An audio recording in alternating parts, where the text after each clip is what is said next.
출애굽기 3장 1절에서 13절 말씀.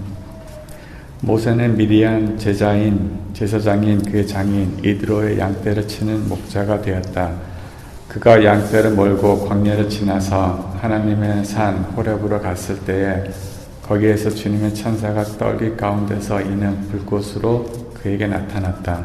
그가 보니 떨기에 불이 붙었는데도 그 떨기가 타서 없어지지 않았다. 모세는 그 놀라운 광경을 좀 더 자세히 보고 어째서 그 떨기가 불에 타지 않는지를 알아보아야 하겠다고 생각하였다. 모세가 그것을 보르고 오는 것을 보시고 하나님이 떨기 가운데서 모세야 모세야 하고 그를 부르셨다. 모세가 대답하였다. 예, 제가 여기 있습니다. 하나님이 말씀하셨다. 이리로 가까이 오지 말아라. 네가 서 있는 것은 거룩한 땅이니 너는 신을 벗어라. 하나님이 또 말씀하셨다. 나는 너의 조상의 하나님 곧 아브라함의 하나님, 이삭의 하나님, 야곱의 하나님이다. 모세는 하나님의 뵙기가 두려워서 얼굴을 가렸다. 주님께서 다시 말씀하셨다. 나는 이집트에 있는 나의 백성이 고통받는 것을 똑똑히 보았고 또 억압 때문에 괴로워서 부르짖는 소리를 들었다. 그러므로 나는 그들의 고난을 분명히 안다. 이제 내가 내려가서 이집트 사람의 소나기에서 그들을 구하여 이 땅으로부터 저 아름답고 넓은 땅, 젖과 꿀이 흐르는 땅, 곧 가나안 사람과 헷 사람과 아모리 사람과 브리스 사람과 히위 사람과 여부스 사람이 사는 곳으로 데려가려고 한다. 지금도 이스라엘 자손이 부르짖는 소리가 나에게 들린다. 이집트 사람들이 그들을 학대하는 것도 보인다. 이제 나는 너를 바로에게 보내어 그의 백성 이스라엘 자손을 이집트에서 이끌어내게 하겠다. 모세가 하나님께 이르렀다. 제가 무엇이라고 감히 바로에게 가서 이스라엘 자손을 이집트에서 이끌어내겠습니까? 하나님이 대답하셨다. 내가 너와 함께 있겠다. 네가 이 백성을 이집트에서 이끌어낸 다음에 너희가 이 산 위에서 하나님을 예배하게 될 때에 그것이 바로 내가 너를 보내겠다는 징표가 될 것이다. 모세가 하나님께 이르렀다. 제가 이스라엘 자손에게 가서 너희 조상의 하나님께서 나를 너에게 보내셨다고 하고 말하면 그들이 저에게 이름이 무엇이냐 하고 물을 터인데 제가 그들에게 무엇이라고 대답해야 합니까?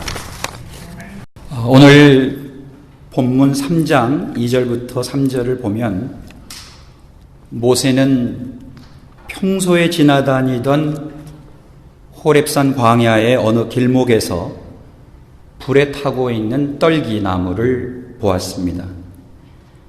지극히 일상적이고 지극히 평범한 삶의 자리에서 성스러운 경험을 하게 된 것입니다.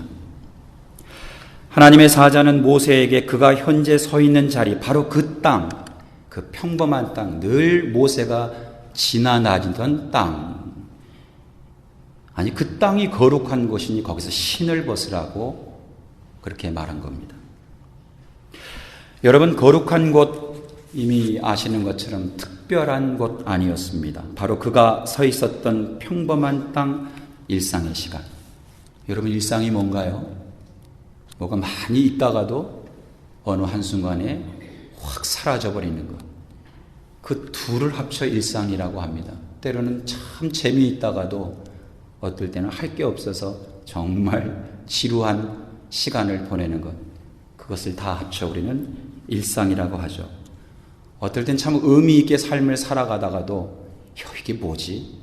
하고 허탈한, 의미 없음에 한없이 힘들고 괴로워하는 시간, 이걸 다 합쳐서 일상이라고 합니다.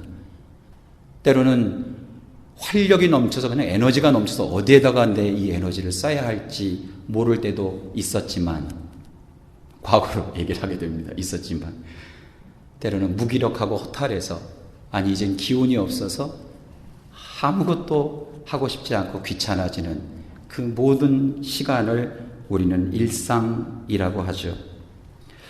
그러고 보면 하나님께서, 아니 주의 천사가 임재했던 그 장소도 바로 그 일상이었습니다.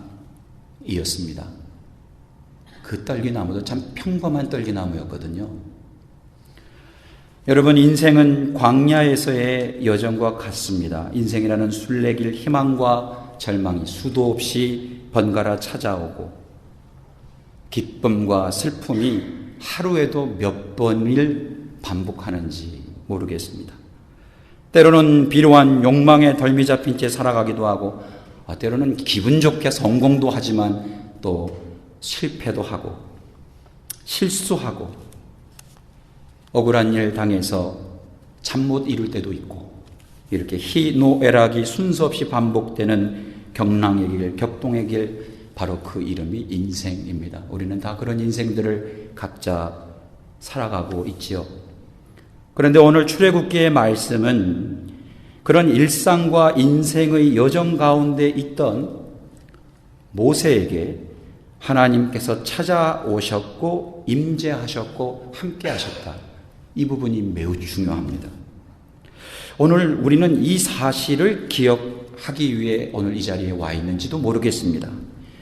여러분, 예배는 우리가 하나님을 찾아가는 것이 아닙니다. 이것이 과거의 성전신학이었지요. 하나님을 만나러 특별한 장소로 가고 하나님의 음성을 듣기 위해서 모여라. 그게 성전신학입니다. 우리는 오늘 이 자리에 하나님의 음성을 이 특별한 장소에서 듣기 위해서 오늘 이 자리에 모인 것이 아니라, 혹시 그런 분이 계셨다면 그것도 거절하지 않겠습니다. 그렇지만 오늘 우리가 이 자리에 모인 이유는 하나님께서 우리를 찾아오셨던 그 사건을 기억하고 앞으로 그 하나님이 여전히 우리를 찾아오실 거라고 하는 것을 기대하기 위하여 오늘 이 자리에 모인 것입니다. 우리는 이것을 고백하기 위해서 모였습니다. 바로 이것이 예배입니다. 하나님께서 우리를 찾아오셨다. 이것의 가장 좋은 표현이 누가복음 15장 11절에서 32절, 탕자의 비유 여러분 아시죠? 아버지가 그 둘째 아들을 향해서 달려 나오는 그 모습. 그런데 달려 나와서 그냥 어정쩡하니 있지 않고 어땠습니까? 그 아들을 와락 껴안고 거기에 조금 더 농도 짙은 이야기가 나오죠. 목에 입맛 주었다. 달려오시는 하나님, 찾아오시는 하나님. 우리가 그분 만나러 가는 게 아니고 우리가 있는 우리의 일상의 자리로 누가 와요? 그분이 오신다. 이거 기억하려고 오늘 나온다 이 말씀입니다. 그래서 우리가 그것을 알면 우리도 누군가에게 찾아가는 연습을 하는 거죠. 그래서 영어로 worship은 위와 아래의 관계를 이야기하지만, 즉 위에서 아래로 내려온 사건을 기억하지만, 서비스는 바로 우리가 누군가에게 찾아가는 연습을 하는 거예요. 바로 이것을 기억하고, 아 그렇구나, 내가 그거 잊어버렸구나, 이걸 다시 한번 리마인드 하기 위해서 이 자리에 나온 바로 이 자리가 예배의 자리입니다. 그러고 보면 성경 도처에 이런 말씀들이 많이 나와 있는데 제가 몇 구절만 말씀드리죠. 오늘 읽었던 출애굽기 3장 12절에도 모세야 내가 너와 함께 있겠다. 여러분 보셨습니까? 스크린에 내가 너와 함께 있다. 나 만나러 와가 아니고 내가 너와 함께 있을게. 여호수아 1장 9절 아마 이 말씀 좋아서 외우고 계신 분들도 계실 것입니다. 우리 향림교회는 제가 기대합니다. 여기서 웃으면 안 되는데, 강하고 담대하라. 아시죠? 두려워하지 말며 놀라지 말라. 네가 어디로 가든지 네 하나님 여호와가 너와 함께 하느니라.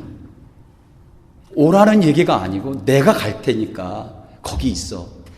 뭐 이런 하나님이 다 계십니까? 그러고 보니 마태복음 1장 23절의 말씀은 아하 모먼트를 주는 말씀이에요. 보라, 처녀가 잉태하여 아들을 낳을 것이요 그의 이름은 임마누엘이라 하셨으니 이를 번역한즉 하나님이 우리와 함께 계시다. 그래서 임마누엘이라는 이름이 참 좋아요. 여러분, 임마누엘 칸트가 하나님이 평생 그와 함께 했던 이름입니다. 별로 감동이 없으시군요. 삶에서, 죽음에서, 또 우리가 죽음을 경험하고 그 죽음을 넘어 있는 또 다른 삶에서 하나님이 우리와 함께 계심을 기억하는 것, 그리고 그것을 기대하는 시간과 장소, 그것은 이 향림교회 오늘 이 한 시간의 시간과 공간일 뿐만 아니라 그렇게 생각하고 기억하고 기도하는 내 일상의 모든 시간이 예배의 시간이고, 그것을 생각하면서 살아가는 그 장소가 예배의 장소 아니겠습니까? 비유를 들어 말씀드리면 하늘을 보세요. 하늘은 어디 가도 있어요. 어디를 가도 하늘이 있는 거예요. 어디 있어도 하늘이 보여요. 이것으로 설명이 부족하겠지만 그렇게 하나님 계시는 겁니다. 그러므로 이것을 기대하고 이것을 기억하는 사람의 삶은, 이것을 예배에서 기억하고 기대하고 이 세상에 살아가는 일상의 삶은 그의 눈빛과 그의 태도와 그의 인생의 자세와 그가 나누는 언어는 절대로 부정적인 사람이 될 수가 없습니다. 하나님이 우리와 함께, 왜 이렇게 여러분 심각하세요? 지금 제가 좀 너무 심각하게 말씀드리나요? 이렇게 좀 위축된 느낌을 제가 봤는데, 좀 분위기를 좀 부드럽게 만들어주세요. 이게 너무 분위기가 심각해지시는 것 같아서. 그래서 왜 하나님이 계시다는 게 뭔데? 제가 제 아내랑 있으면 너무 행복해요. 이것도. 그러시죠? 제가 우리 아이들하고 있으면 너무 좋아요. 글쎄요, 지금 또 그런 시간을 이미 지나신 분들도 계시겠지만 생각해보면 참 그들과 함께 있었던 시간이 행복해요. 함께 있는 것이 좋은 거예요. 그냥 있는 게 좋은 거예요. 있다는 게. 없으면 허전해져요. 있다는 것에 대한 감사를 우리가 잊고 살지만 정말 뭔가가 있다는 게 그렇게 고마울 때가 있어요. 우리 아이들도 아빠가 있으니까 든든한 것 같아요. 그건 나중에 확인해 보십시오. 제 아내도 한번 물어보시고 제가 존재함으로 행복한지는. 어쨌든 뭔가 있다, 함께 있다고 하는 게 그렇게 중요해요. 그런데 이 하나님이 우리와 함께 계시다면 그 사람은 절대 자신의 개인사와 역사를 비관적으로 살 수가 없는 거예요. 운명에 맡기며 살 수가 없는 거예요. 운명을 개척하고 변화하면서 살아가죠. 이것만 얘기해도 너무 많은 이야기를 할 수가 있겠지만 절대로 하나님이 함께 하신다는 사실을 기억하고 기대하는 사람의 일상에서는 꿈과 희망을 잃지 않는 겁니다. 사람을 포기하지 않아요. 사람에게 친절해집니다. 왜냐하면 정말 너무 신학적인 진술이긴 하지만 하나님이 나와 우리와 함께 계시기 때문이죠. 하나님 우리와 함께 계심을 경험한 사람 늘 긍정적이고 낙관적으로 살아갑니다. 안 되는 일도 자꾸 되게 하려고 합니다. 제가 조금 전에 사람을 포기하지 않는다고 그랬는데 사람에게 상처받고 나서 사람과의 관계를 끊지 않습니다. 끊임없이 그들에게 기회를 줍니다. 왜? 나를 사랑하는 하나님이 나와 함께 계시기 때문이죠. 여러분, 이렇게 예배와 삶은 결코 분리될 수가 없는 것입니다. 오늘 여러분들의 지금 이 모습이 여러분들의 일상의 모습입니다. 이 모습 이대로 살아가시는 것입니다. 우리가 어떻게 삶을 살아가는가에 대한 모형이 예배이고, 그래서 저 오늘 설교 제목을 예배를 삶을 예배라고 했습니다. 오늘 출애굽기 3장 4절에 보니까요, 모세가 그것을 보려고 오는 것을 보시고 하나님이 떨기나무 가운데서 모세야 모세야 하고 그를 부르셨다. 부르심이죠. 그리고 모세가 대답했다. 예, 제가 여기 있습니다. 응답이죠. 부르심과 응답. 우리 향림교회 예배 순서지에는 없지만 일반적으로 교회에서 예배 순서지 맨 처음에 나오는 부분이 여러분 혹시 아십니까? Call to worship이라고 혹시 익숙하신가요? 아니 혹은 예배로의 부름이든지 혹은 예배애로의 부름이든지 혹시 그런 용어에 익숙하신가요? 그러시죠? 네, 우리 향림교회 예배는 그 예배로의 부름을 빼고 그 자리에 참 더 좋은 의미의 예배로의 부름과 또 제가 조금 더 확장하자면 Call to life, 삶으로의 부름을 넣었습니다. 그 부분이 바로 환영의 약속입니다. 향림교회 이 예배 안에서 이 환영의 약속은 무슨 말이냐면 우리 모두가 다 환영받아야 할 존재로 부름받았고 누구나 다 환영을 받아야 할 사람이라고 하는 것을 기억하는 시간이죠. 이것이 삶입니다. 이 세상에는 그 어느 누구도 아무 의미 없이 이 세상에 버려진 존재는 없습니다. 그러므로 우리는 어느 누구도 환영받아야 한다고 하는 것을 기억하려고 오늘 이 예배에 나온 것입니다.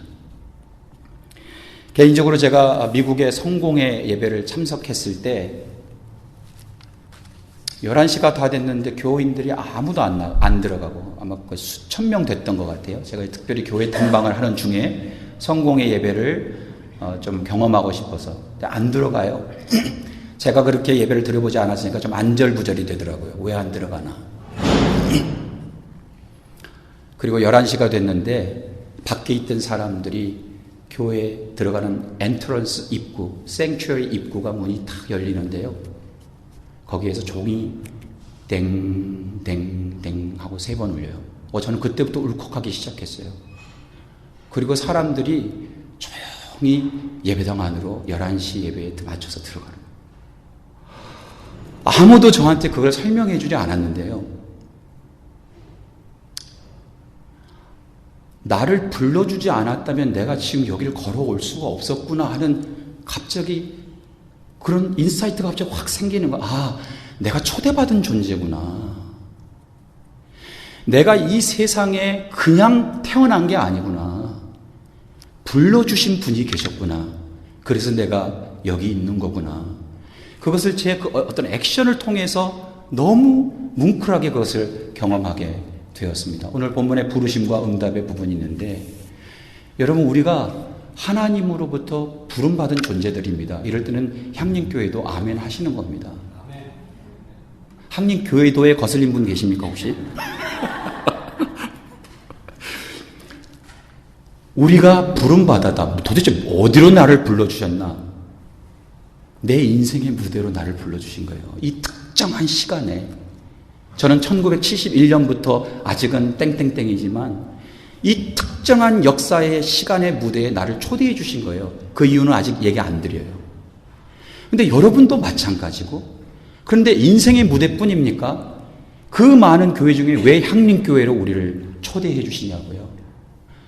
왜 그 많은 가족들 중에 우리 사랑이가 왜 나는 아빠의 딸이 되었을까? 그건 너무 미스테리해서 내가 대답해 줄 수 없다. 왜 나를 이 가정으로 불러주셨을까? 왜 우리 집은 애가 넷이지? 뭐야 도대체? 왜 이 특별한 가정에 나를 초대해 주셨을까? 왜 이 많은 세계의 많은 나라들 중에 50개의 스테이트 중에 특히 이 캘리포니아를 왜 나를 불렀을까? 불러주셨을까?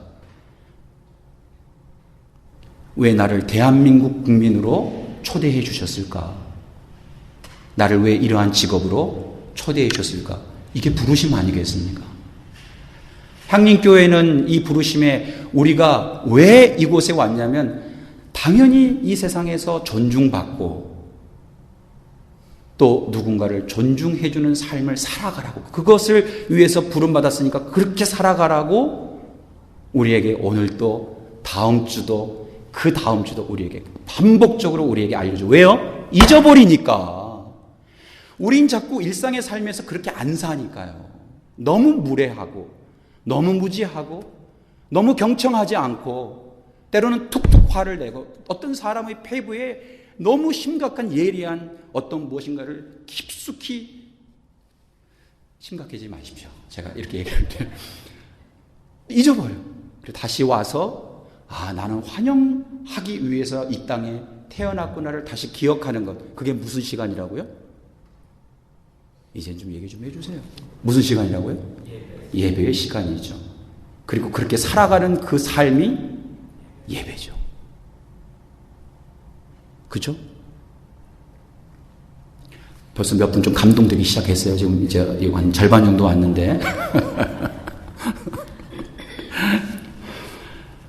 좀 더 그것을 우리가 물어야 하죠. 도대체 나는 왜 이곳에 왔는가? 나는 왜 여기서 이런 일을 하고 있는가? 나는 왜 이런 일을 경험하고 당하고 있고 이렇게 살아가고 있는가? 궁극적인 목적은 어쨌든 우리가 하나님의 뜻에 우리의 삶을 조율하며 살아갈 때 맞아. 나는 사랑하기 위해서 여기에 온 거야. 너무 추상적인 것 같지만 사실 정답 아니겠습니까? 여기에 사랑하려고 온 거예요. 이 땅에. 사랑하려고, 이해하려고, 용서하려고, 껴안아 주려고, 격려하려고. 이거 다 알고 있는 거예요. 빨간불이면 가지 않고. 우리 가을이가 레드? 무슨 뜻이야? stop. 뒤에서. What does it mean? 그러면 이제 영어를 조금 하는 stop. green, green, green. 무슨 뜻이야? go. 왜 몰라요? 왜 사랑, 용서, 이해, 격려 왜 몰라요? 근데 자꾸 잊어버리니까. 왜? 우리는 망각의 존재이기 때문에 자꾸 우리의 삶에서 그것을 잊어버리니까 예배는 아니야. 그렇게 아니야. No, no, no. 이렇게 다시 살아야 된다고 우리를 기억하게 해주는 것. 바로 이것이 예배입니다.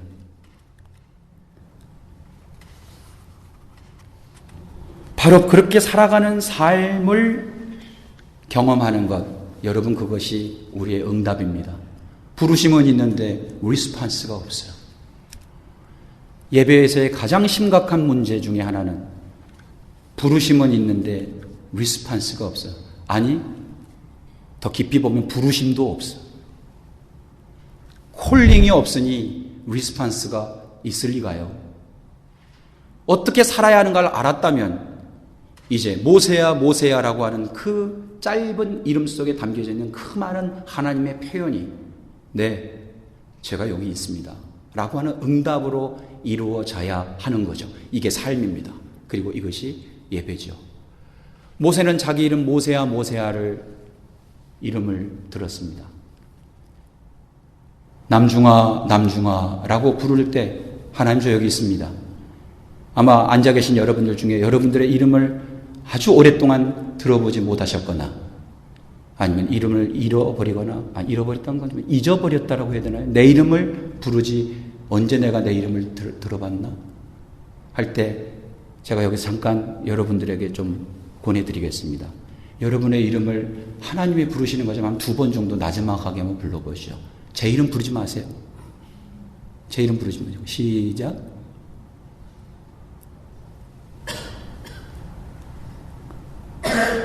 누가 남중아라고 하신 분 계신 것 같아요. 저 뒤에. 여러분 속으로 한번 응답하십시오. 네, 제가 여기 있습니다. 이것이 삶으로 우리가 경험되어야 할 2번째 부분이라고 할 수 있겠습니다. 오늘 본문 7절에 보면 하나님께서 이스라엘 백성들의 울부짖음을 들으셨다. 그리고 고통받는 것을 보았다. 그리고 고난을 분명히 안다. 이렇게 상세하게 3번을 내가 보았고 들었고 안다. 우리가 감사하면서 살아가는 삶의 언어를 하나님 듣습니다. 여러분 그렇게 동의하십니까? 우리가 잘못을 뉘우치고 회심하는 소리를 들으시고 보시고 압니다. 무엇보다도 우리가 계속 중보기도 하는데요. 우리가 누군가를 위해서 마음을 쓰고 특별히 오늘 말씀 나눴던 그런 억울한 일을 당하고 억압당하고 힘든 일을 겪고 있는 사람들을 생각하면서 기도할 때 그 기도를 들으십니다. 응답하십니다. 여러분 그렇게 동의하십니까?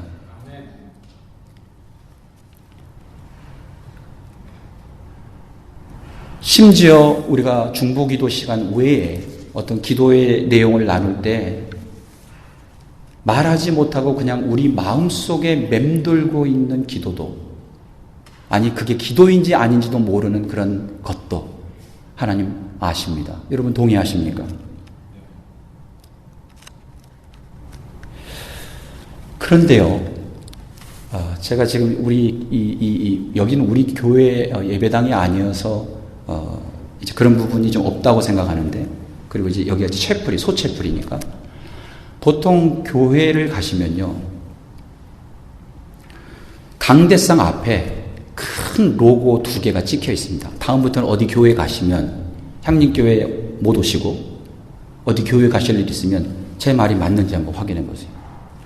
설교단 앞에 무슨 로고 2개가 다 크게 찍혀 있어요. 뭘까요? 네.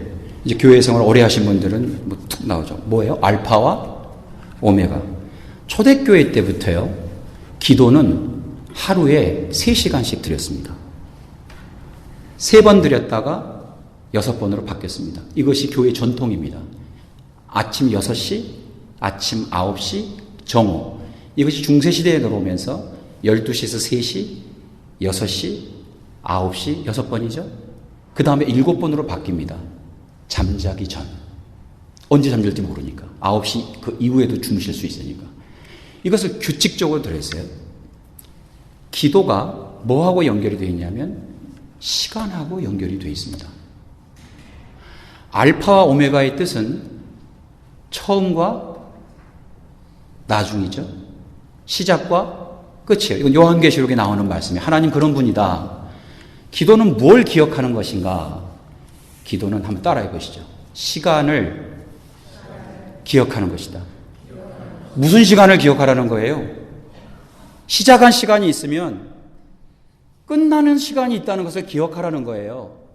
가장 개인적으로 따지면 내가 태어난 시간이 있으면 내가 이 무대를 퇴장할 시간이 있다는 것을 기억하라는 것입니다. 그런데 그것이 초대교회 때는 급박한 시간이었죠. 그걸 종말이라고 부릅니다.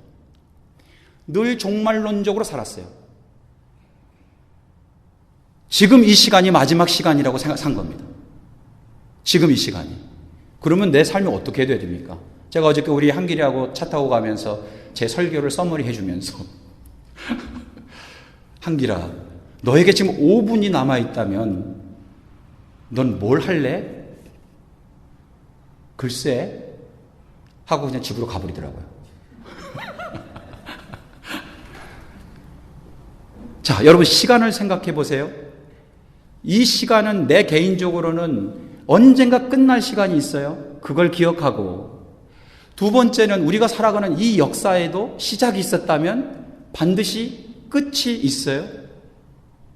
그것을 기억하고, 그렇다면 이 끝이 언제인지 모르기 때문에 나는 늘 그것을 준비하며 살아야 되겠구나.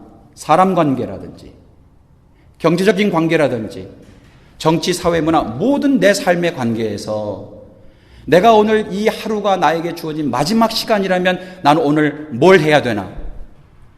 다 같이 스피노자가 되는 겁니다. 예배는 그러므로 철저하게 종말론적입니다. 오늘 이 예배가 마지막 예배인 거예요. 오늘 우리가 만나는 여러분들이 마지막 사람인 거예요. 그러면 여러분 나가서 뭘 하시겠습니까? 이제 오늘 남은 8시간에서 12시간의 시간이 내게 주어진 마지막 시간이라면 뭘 하겠습니까? 이게 삶입니다. 난 뭘 하지? 이 삶이 예배를 통해서 끊임없이 기억하라고 하는 것입니다. 이것이 기도입니다. 기도는 시간을 기억하는 것이죠. 근데 여러분, 이 기도는 시간의 종말로만 있는 게 아니라 또 한편으로 생각하면 우리의 시간이라고 하는 은행 속에 아무 조건 없이 하루에 24시간씩 탁탁탁 채워주는 선물이라는 의미도 있지 않습니까? 나에게 주어져 있는 이 시간의 선물을 난 내 마음대로 쓰고 있지 않는가? 나는 아침, 점심, 저녁에 이 귀한 선물로 받은 이 시간을 어떻게 사용하고 있는가? 이게 내 시간이 아니고 어떤 분께서 내게 주신 선물이라면 내가 그것을 이렇게 함부로 써도 되는가? 나는 이 귀한 선물을 내 이웃들과 어떻게 나누지? 이 시간을? 거기에 삶과 그 삶이 곧 기도이다. 이렇게 말씀드리고 싶습니다. 저는 제 삶 자체가 종말론적입니다. 그렇게 안 보이시죠? 그렇게 안 보이시셔도 거슬리시는 분 계십니까 혹시?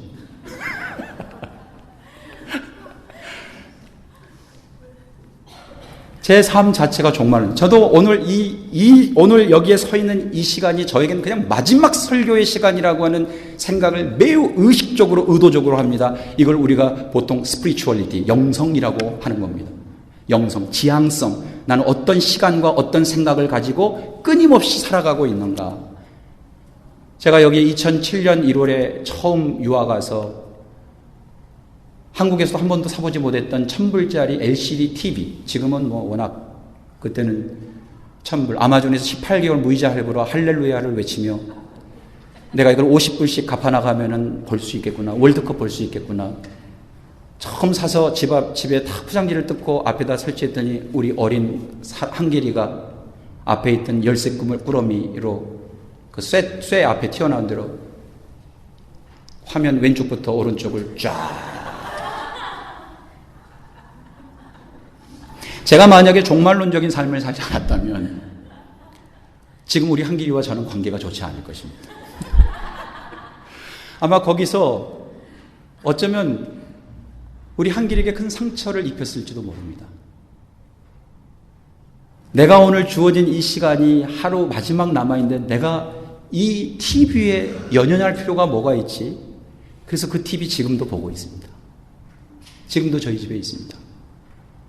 몇 개월 전에 저희 기아 세도나 2009년 이름 올리브입니다. 제가 올리브라고 지금 색깔이 올리브라. 2009년에 사서 이제 올해 매각했는데 세이 굿바이 했죠.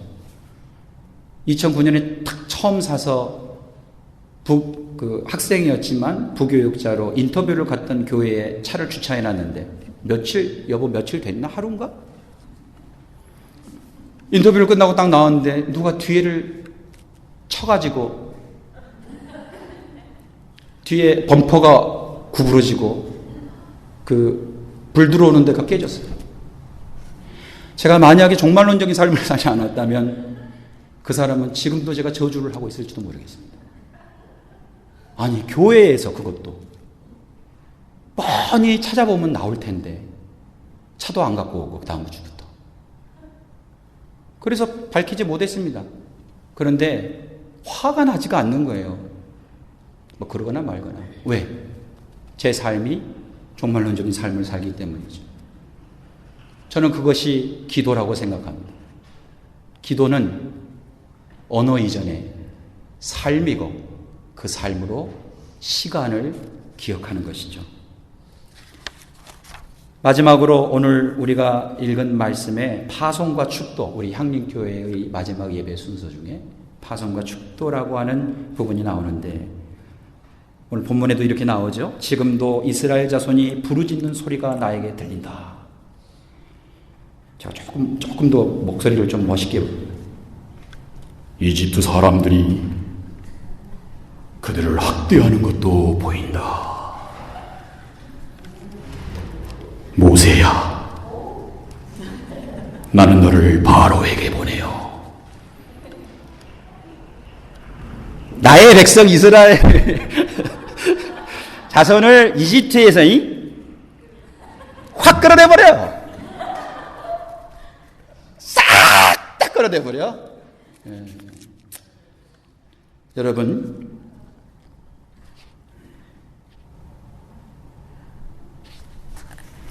우리가 왜 이 축도와 파송을 받고 나가는 걸까요? 결론을 좀 말씀드리고 좀 빨리 맺어야 되겠습니다. 복 받으라고 하는 게 아니고요. 이미 복 받은 존재임을 기억하고 나가라는 겁니다. 이럴 때도 아멘이 없어요. 나보고 아멘 하라는 것도 아닌데. 했어요? 나는 뭔 복이 있을까? 난 뭔 복을 받았을까? 숨 쉬는 복이요. 걸을 수 있는 복이요. 사람한테 한번 방긋 웃어줄 수 있는 스마일 복이요. 그건 복 아닙니까? 거리낌 없이 먹고 마실 수 있는 복이요. 그렇게 살지 못하는 우리 주변의 이웃들이 얼마나 많은데 우리는 도대체 뭔 복을 받고 싶어가지고 도대체 그 복이 뭡니까? 그 실체를 좀 알고 싶어요. 왜? 도대체 무슨 복을 받고 싶은 거예요?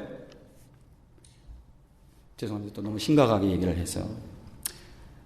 그래서 예배에서는 우리에게 뭘 끊임없이 기억하라고 하냐면, 사람들아, 그대들은 이미 복받은 존재예요.